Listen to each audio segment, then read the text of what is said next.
audition for the Elmwood Royals football camp. You always wanted to play football, and you always wanted to be an Elmwood Royal. This is your chance. Mom was a little more excited than I was.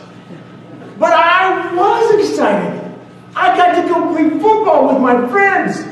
I got to do what I always wanted to do as a 10-year-old boy in 1977.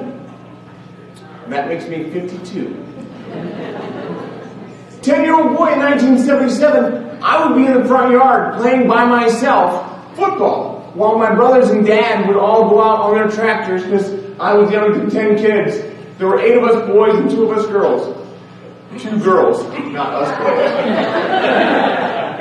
That's part of the story. So I'd be playing football by myself in the front yard. So I'd be taking the hike from the virtual center, and I'd be hut 1, hut 2, hike, and then hike the ball to myself. And then I'd come back, and I'd hand the ball off to myself. And sometimes, if I wanted to switch it up, I would throw the ball to myself. Oddly enough, I usually scored. Football at our house on Friday night, or Friday nights around our house, were all about football.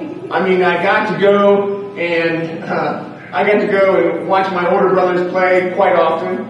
I got to be near the end zones, and we'd be playing our own game of football, us boys, or we'd be under the bleachers causing havoc.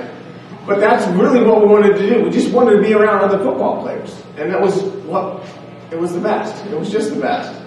You know, my brother and I, growing up, my next older brother, he was 2 years older than me, actually minus 1 day, 2 years older than me.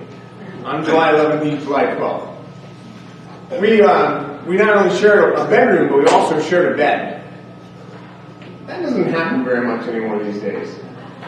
But it was nice growing up, I guess, because we had this poster on the wall. And this poster was of Bart Starr. We had gotten it out of the cereal box.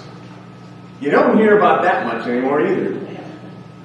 Well, when I was in the front yard, I'd be pretending to be Bart Starr or Fran Tarkington or Terry Bradshaw. I mean, those are what I wanted to be.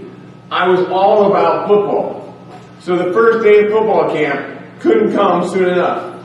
But when it did, you know, the first day we were working on our conditioning. So we were all about running, and we were running, and we were running. You know, that's what we wanted to do. We were with other football players, so they were running, so we ran. But we got to wear these cool shirts. That was what made it. Second day, towards the end of that day, I did have a little bit of a headache, and everything was okay. Second day, we were working on our blocking and tackling. So we were down in our 3-point stance. I'm going to try to do this without falling. 3-point stance, and we were with hut 1, hut 2, hike, and then we get up and we pop the other guy on the other side of the line. I mean, that was it. We were doing what we wanted to do. We were with other football players. I got to know the high school football players at that time, guys like Jeff Fiesel and Randy Lee, all names that don't mean anything to you, but they were who I wanted to be when I grew up. Do you remember who you wanted to be when you grew up? You ever thought about that? It probably didn't turn out that way, did it? Life's turned out differently than you've expected. But that's okay, because you've been able to reimagine your life. That's what this story is about. It's a unique story. My story. It's not your story. You can't have it.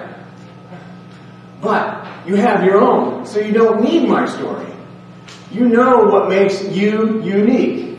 That's what this story is all about.